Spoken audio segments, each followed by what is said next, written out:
We're more connected than ever. Why do we feel so alone? Let's cure loneliness by bringing together families from all over the world, a collection of artists, music, poetry, joy, healing, connection, one family, one world, one unforgettable night, the World Family Experience on August 29th. Get your ticket, log in from anywhere. Let's unite in love. Welcome, everyone, to another edition of I Dated Who. My name is Elmira. I am your host. On this show, we share dating stories. They may be weird, they may be funny, they may be controversial, but they all have a lesson. And today, I want to talk about Jordan. Yes, that's his real name. Sometimes I get people's real names, sometimes I don't. Let's go back to 2018. How did we meet? All right. At this time, was in this black owned business group, like online, Facebook. And of course, I don't know if it was the Nashville business group or it was like a national business group. Either way, we connected in there. He has a carpet cleaning business. At the time, I had a massage therapy business. You all know I'm a licensed massage therapist, even though I have not been actively practicing for the past 3 years, still a massage therapist. That's how me and him connected. I initially thought, okay, this would be a good business relationship. He can refer me some clients, I can refer him some clients. He had moved to Tennessee from somewhere in the South. I think it's South Carolina. It's either South Carolina or Mississippi. I may be wrong. It doesn't really matter. But that is a clue because a lot of the men that I dated while living in Nashville were not from Tennessee. They just weren't. So I wasn't from Tennessee either because I moved there from Virginia. That's just a little side note. We talked for, I don't know, maybe several weeks, and then he invited me to go to lunch one day. Mind you, we had talked about business, we had talked about why he moved to Nashville, all of this great stuff. And I was like, okay, finally I get to meet someone, another entrepreneur who understands me. Y'all heard some of my previous story, like the controlling guy, this other guy who told me you'll never meet anybody in this the guy with the gum under the table, you'll never meet anybody of your standards are too high. So now I'm like, yes, thank you, God. You are matching me. You are connecting me with another business owners who understands my plight, who understands my vision, who like we gonna be on the same page. Go back to it.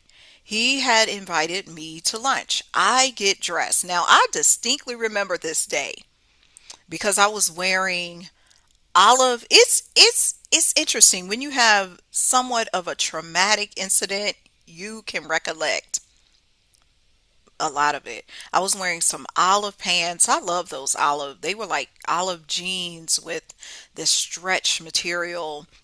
I had on this white blazer, this white like double breasted blazer, and there I was sitting in my chair in my basement apartment, my gold antique chair. I love that chair. I was sitting there because the chair was placed near the door of my apartment, and I'm waiting to hear from him because we're supposed to meet up that day. And then he tells me maybe about an hour before, I'm not sure of the time frame because I don't recall those details. It was soon. It was close to when we were supposed to meet up.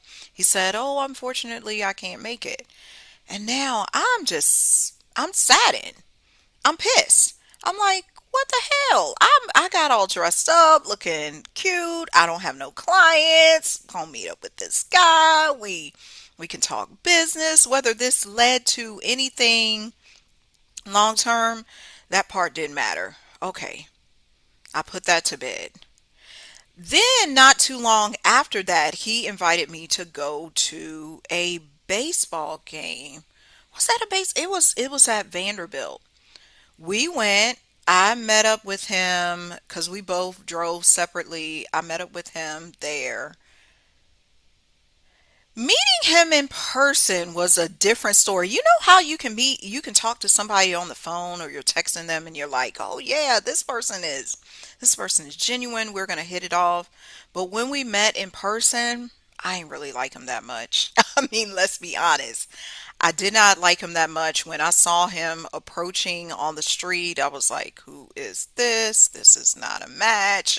Just to go back to something from Pop the Balloon, this is not a match. On the, you know how Arlette will be like, it's a match. It was not a match. I knew then. I did go to the baseball game. We cozied up. You know, we cuddled a little bit, which at that time it was cool because I was still celibate at that time. I hadn't had sex in years, so you know, just to get a little bit of human affection, because I'm always helping other people out as a massage therapist, helping them with their healthy touch. It was good to just feel appreciated in that way. We left the game.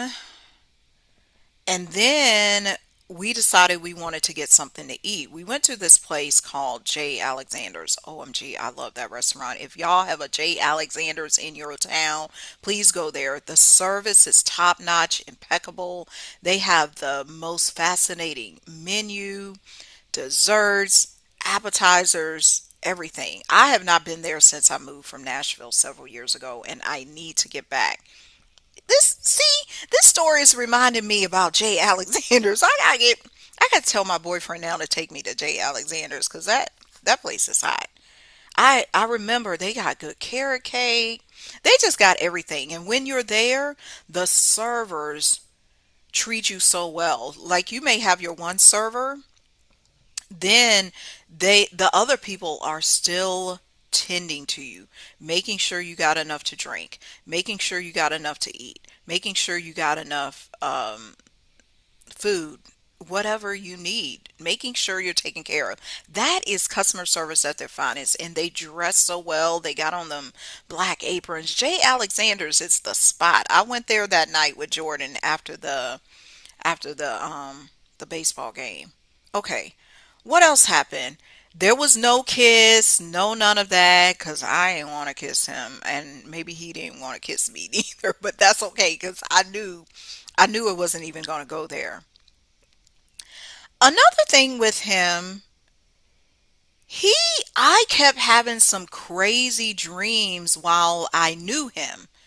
Meaning, while I was talking to him, I distinctly remember one time I was dog sitting. I used to dog sit this little Maltese for one of my clients, and I was over their house spending the night because when I would dog sit, I would spend the night there. So I'm just sleeping all cozy in the bed, and then I wake up. You know how you wake up and you have that dream like something is hovering over you? I had that dream multiple times while I knew them, which further informed me there was some type of unsettling spirit around him.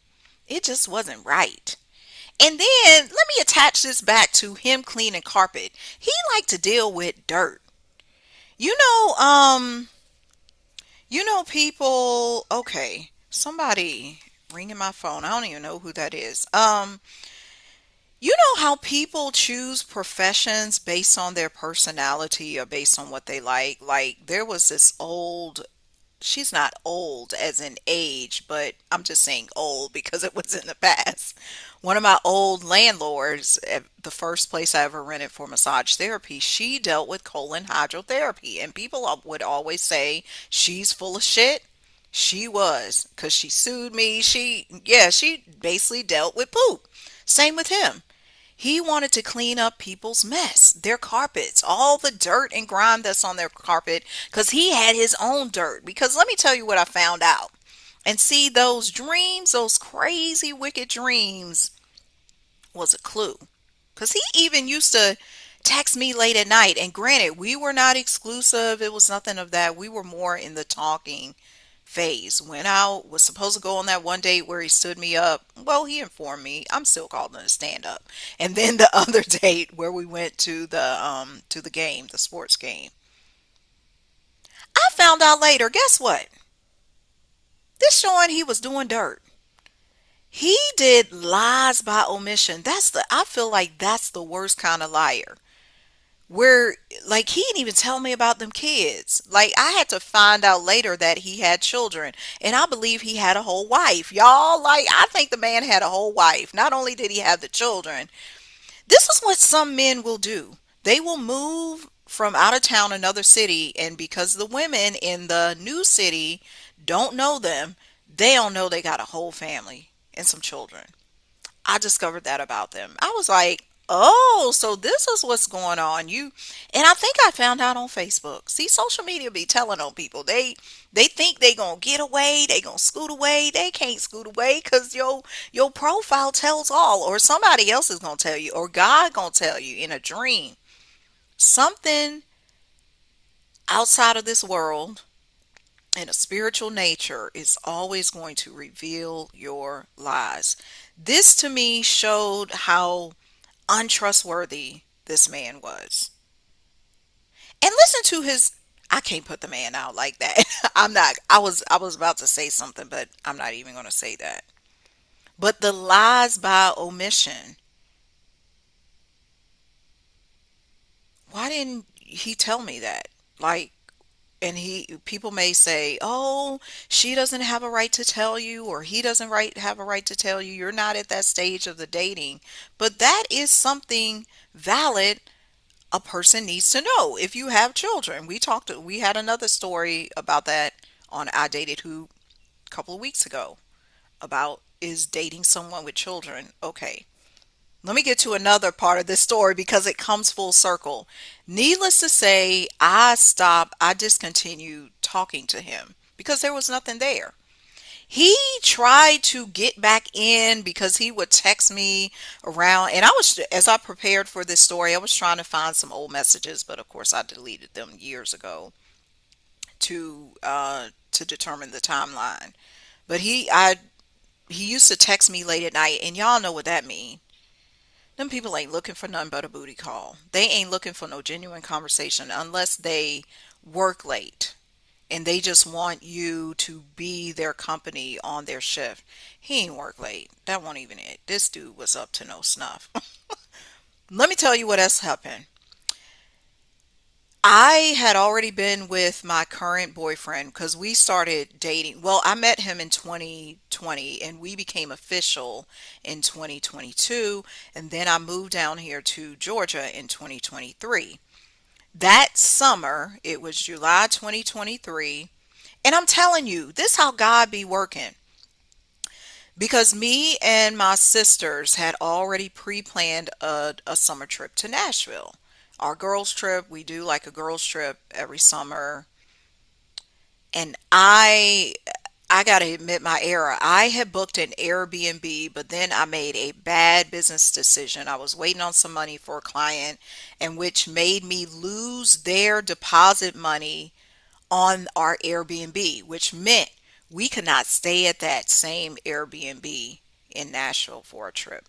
I felt so bad, like going back to that time. I'm so thankful I forgave myself. I'm so thankful they forgave me for the error. It was a learning lesson for sure.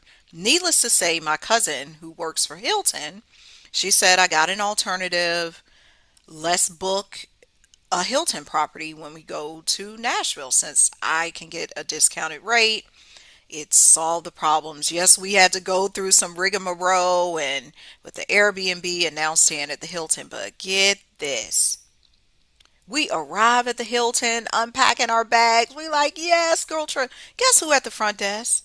This dude working the front desk. What are the chances of all the hotels we stayed in Nashville? At that very moment when we checked in, it was him. The guy Jordan was there. I know he recognized me. I didn't say a word because I was going to say something, and I told my cousin and my sisters, I was like, "That's that guy Jordan I used to talk to." And what was so funny about him, he was wearing sandals. How you wear sandals? I know you want to be comfortable because I used to work at the hotel myself. You do want to be comfortable when you're standing on your feet all the time, but why are you wearing open-toed sandals? I was just like, no, no, no. And I knew 5 years ago, I made the right decision. It's like, You knew at the time, but then when you run into that person again, you know even better. It's like, oh yeah, that is not the man for me. He is not. He is not the one. No, no. He is not the one. No, no. He is not the one. No, no. He ain't for me. No, no. And that proved it. Sometimes God, the universe, will put that person back in your path. And the reason that happened because I lost the Airbnb. So you can witness that you made the right decision, that you went the correct way. And I'm so grateful for that. What was the major lesson here? The major lesson for me was some men you meet, you just supposed to do business with them. You're not supposed to try to date them. Because I should have known that from the beginning. I should have just stopped it as, okay, let me find some people I can refer to you for carpet cleaning. Not try to go on a lunch date. Not try to go to a sporting event. Not try to find out more about you. And this is for you. When you're out there dating, know which category to put that person in. Are they for business? Are they for friendship? I hear it on Pop the Balloon all the time and in real life. Okay, that person just feels like a friend.